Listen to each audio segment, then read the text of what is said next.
So guys यहाँ पर हमारा जो है आपको पता ही होगा कि 24 वोल्ट का सेटअप था जो कि अभी तक यहाँ पे लगा था। मैंने इस बैटरी को अलग कर लिया। ये हमारा इन्वर्टर है, यहाँ पे थोड़ा बहुत बारिश का इशू है तो ये इन्वर्टर जो है हमारा यहाँ पर है। इसको मैंने अभी डिस्कनेक्ट कर लिया है ताकि मैं आपको दिखा सकूं। इसका जो वायर है वो ये वाला है जो कि यहाँ पर अलग ऐसे पड़े हुए हैं, ये देख रहे हो आप। तो ये सब डिस्कनेक्ट ही वायर है। ये एक बैटरी ही मैंने अपने यूटीएल सोलर के सन प्लस प्रो 1420 मॉडल पर लगाया हुआ है। यहाँ पर मैंने एक पूरी टेस्टिंग रिग है। वैसे देखा जाए तो मेरा पूरा घर ही जो है वो टेस्टिंग रिग की तरह काम करता है। अभी जो है मैं अपने घर का जो लोड डाल रहा हूँ वो है 373-75 वाट के आसपास का, जो कि आप यहाँ पर फ़िलहाल देख सकते हो। तो ये हमारे घर का अभी फ़िलहाल का लोड, जिसमें एक फ्रिज चल रही है, बाकी कुछ फ़ैन चल रहे होंगे, बल्ब चल रहे होंगे, राउटर चल रहा होगा, तो ये सब चीज़ें हो गई। तो ये हो गया हमारा एक आज के डेट में घर का लोड, जो कि अभी मैं इस इन्वर्टर पे डाल रहा हूँ। अभी अगर आप देखो तो बैटरियाँ मेरी जो है चार्जिंग पर लगी हुई हैं और करीब 2 एम्पियर, 3 एम्पियर, 5 एम्पियर तक जा रहा है यहाँ पर चार्जिंग। तो इस तरीके से ये चार्ज भी हो रहा है और घर का जो लोड है वो भी 380-370 वाट के आसपास है। आज धूप थोड़ी कम है और बैटरियाँ मेरी जो है थोड़ी स्लो चार्ज हो पाएंगी। मुझे लोड और गिराना पड़ेगा ताकि बैटरियाँ चार्ज हो जाएं। अब मैं आपको दिखा देता हूँ कि मैंने सोलर पैनल लगा लिया है। तो यहाँ पर मैंने 2.5 स्क्वायर mm के 2 वायर कनेक्ट किए हुए हैं, जो कि ऑब्वियस ही बात है पतले हैं और बहुत जल्द मैं इसको 4 स्क्वायर mm का कर लूँगा। ऑलरेडी है, लेकिन बस यही है कि जब मेरे पास पड़े हुए हैं फालतू में तो मैं इसी का यूज़ कर रहा हूँ, क्योंकि मुझे सिंगल पैनल से ही चार्ज करना होता है ज़्यादातर। तो आओ फिर अब मैं आपको ले चलता हूँ थोड़ा बाहर की ओर। बाहर जाने पर आपको मालूम पड़ेगा कि भाई हमारे 2 पैनल 400 वाट के आज यहाँ पर पैरेलल लगे हुए हैं, सीरीज़ में नहीं लगे हुए हैं, क्योंकि हमारे इन्वर्टर की जो VOC है वो 53 ही है। तो इस वजह से यहाँ पर 2 ऐसे पैनल लगा के मैंने रखा हुआ है और यहाँ पर अभी बाकी के 4 पैनल वैसे रखे हुए हैं, इनका यूज़ मैं नहीं कर रहा हूँ। बाकी अगर आप चाहो तो इंस्टॉलेशन हमसे करवा सकते हो, इंस्टॉलेशन मैं कर दूँगा। अभी मैं अपने घर पर इंस्टॉलेशन नहीं करूँगा, क्योंकि मुझे आपको हमेशा, मेरे ख्याल से हमेशा ही मैं अपने घर पर टेस्टिंग ही करूँगा। तो दिखाने के लिए मुझे कभी पैनल को इधर, कभी उधर, कभी टिल्ट एंगल चेंज, कभी दाएँ कभी बाएँ, तो ये सब चीज़ें करने के लिए कभी 2 पैनल, कभी 4 पैनल, कभी 6 पैनल लगातार लगाना होता है।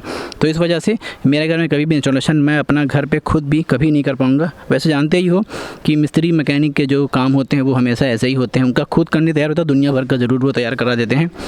फिलहाल यहाँ पर अगर आप देखो तो अभी मेरा करीब 35 वाट, 40 वाट, 30 वाट के आसपास से हमारी बैटरियाँ जो हैं वो चार्ज हो रही हैं और घर पर जो लोड है वो 370 वाट के आसपास है, जो कि आप यहाँ पर फ़िलहाल देख रहे हो।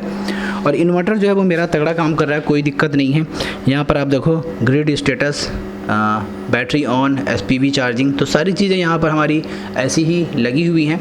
और चार्जिंग पर भी अभी देखो मेरा SPV चार्जिंग पर भी है। इतना लोड देने के बाद भी हमारा जो है यहाँ पर मेरी बैटरियाँ जो हैं वो चार्ज हो रही है। यही इसका सिंबल होता है। देखो अगर ये वाइट लाइट SPV चार्जिंग की ब्लिंक हो रही है, इट मीन्स हमारा जो बैटरी है वो चार्ज हो रहा है। बैटरी मैंने यहाँ पर शॉर्ट ट्यूबलर सेफगार्ड की जो है 150 H की लगा के रखा हुआ है मैंने।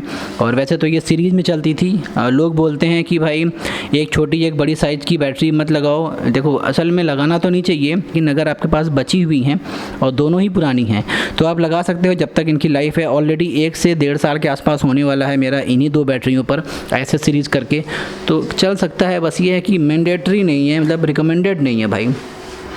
बाकी यहाँ देखो हमारा 26 वाट, 28 वाट के आसपास से 1 एम्पियर, 1.5 एम्पियर, 3 एम्पियर, 4 एम्पियर से हमारा अभी भी बैटरियाँ चार्ज हो रही हैं। और लोड देख लो अभी 382 हो चुका है। थोड़ा बहुत और लोड भी डाला जा सकता है, कोई दिक्कत नहीं होगी। हमारे जो पैनल हैं वो तभी बनाते हैं जब उन पे कोई लोड डाला जाता है।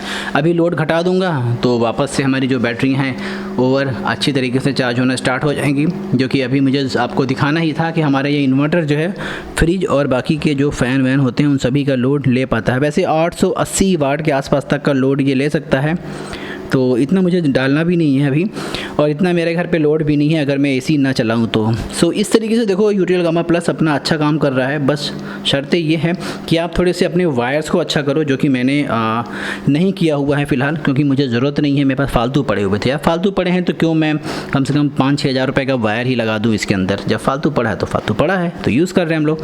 बाकी यहाँ पर देखो अभी भी वोल्टेज सेम है। बाकी धूप उतनी अच्छी नहीं है, अदरवाइज़ मेरी जो बैटरी है वो कम से कम 200 से 300 वाट के आसपास से चार्ज हो जाती, जो कि कोई दिक्कत ही वाली बात नहीं थी। लेकिन अब धूप उतनी अच्छी नहीं है तो क्या कर सकते हैं। आपको पता ही है कि थोड़ा बहुत अब लोग अब ठंडे वाले मौसम की तरफ जा रहे हैं, तो इस वजह से रेडिएशन में अब उतनी ताकत नहीं रह जाती। सो बस इस वीडियो में इतना ही। बाकी आप लोग देख लो, काम करता है और अच्छा खासा लोड भी उठाता है। कंटिन्यूस लोड है ये अलार्म। 380 वाट का जो हमारा लोड आप देख रहे हो ये कंटिन्यूस 1.92 एम्पियर का लोड है। बाकी जाएगा तो अभी ये 880 तक। सो बस नेक्स्ट वीडियो मिलेंगे, अभी के लिए इतना ही, बाय बाय।